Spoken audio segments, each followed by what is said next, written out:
So today we're at Brentwood Baptist for WCS Honor Band, and I think it's a really great experience for all these students of all ages to get to go through this.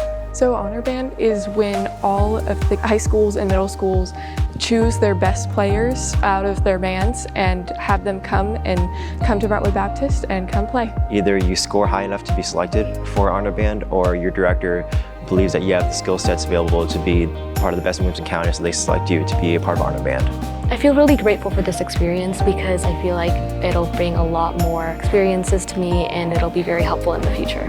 It's such a cool thing to see them come together because most of them don't know each other, but they all speak the same language of music, and so they can come together and rehearse with a great conductor and learn and grow together and just very quickly, in just a few hours, put together an amazing performance. I think it's really cool because all the different schools have different kind of techniques and kind of learning habits, so it's really cool seeing all of them come together in one spot and kind of impacting one another on how they play. It's definitely different when ensemble back at Brentwood is much smaller. It's definitely a huger group, but also I think at the same time it also makes the music more impactful. I really feel it in my soul, and it really brings more emotion and meaning to the whole environment.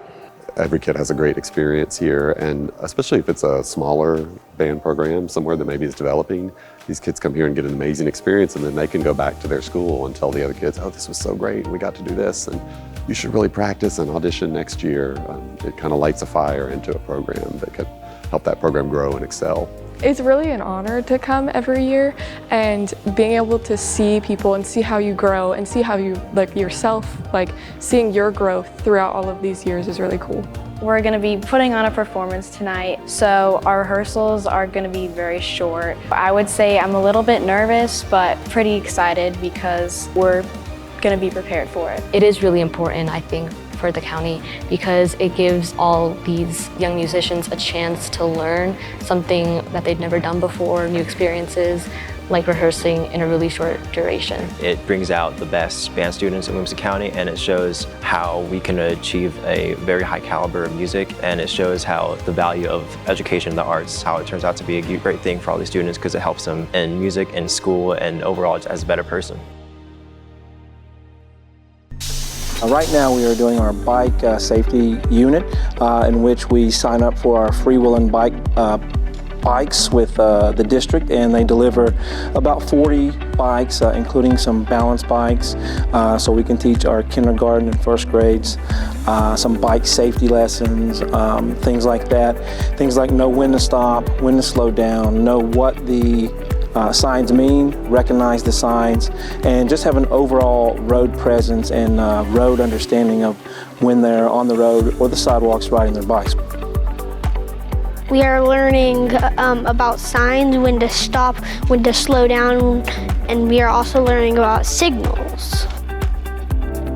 The kids come in and they see how we have the bikes lined up in the parking lot in our gym, and their eyes light up because it's out of the norm. Not every school does this, so we like to be on the cutting edge of introducing new things to our students, whether it be from tennis, golf, pickleball, volleyball, and even the bikes. So the kids really enjoy riding the bikes and showing their friends in their class that they can indeed ride a bike, and they love bringing their helmets and to show their classmates and their teachers their cool helmets.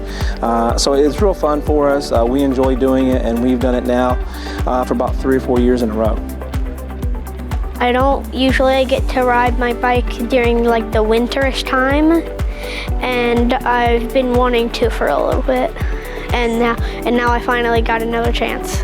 I like riding them with my friends, and I get to race them. It's always really fun.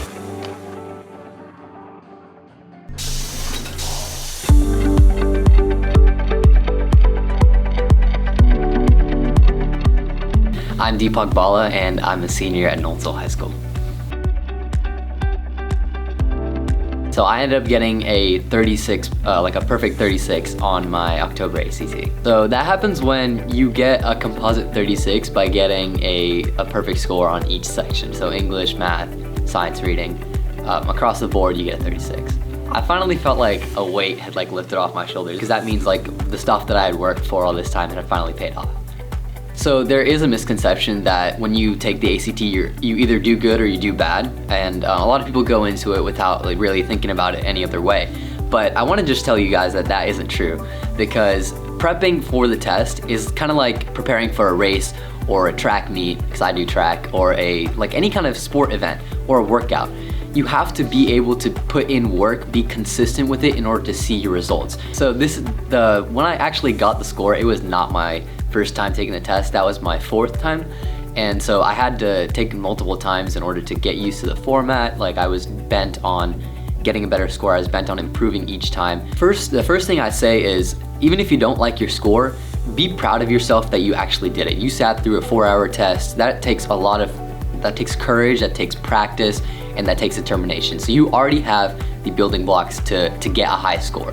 Now all you need to do is just think, what score do I want? Set that goal and work consistently every day, even if it's just for 10 minutes, 30 minutes, or an hour. Just work consistently towards that goal, even if it only is for a short amount of time. The main things that I've done are practice tests. I mean, I've also watched a lot of videos on Khan Academy about stuff that I actually didn't understand. Most of the stuff that's on the test is stuff that you've learned in school up until like math, algebra 2. Your English teachers would have taught you all the grammar rules and all that stuff. So it's kind of the stuff that you've been working at for the past couple years. That's what they're testing. And so if there's something you don't get completely, go ask your teachers. They're here for you, they're here to help you. They probably know this content a lot better than you might at the moment. So go to them, ask for help. That's what I did. I asked my math teachers and English teachers for help when I was struggling with those sections as well. I'm looking at Belmont, I'm looking at Vanderbilt, Indiana University, North Carolina, Chapel Hill. A lot of these places that are kind of close around Tennessee, because I like my home, I like Nashville, and if possible, I like to stay here as well and work. Hopefully you'd see me as a licensed physician. I'd like to be practicing somewhere here in Tennessee, serving my community, and maybe even here in Nashville, working at one of the hospitals, one of the medical centers. It takes time to practice, it takes effort, but every one of you guys is capable of putting in that effort. I know that for a fact, because our school is amazing, our teachers are amazing, you guys are amazing, so let's go Knights, you got this.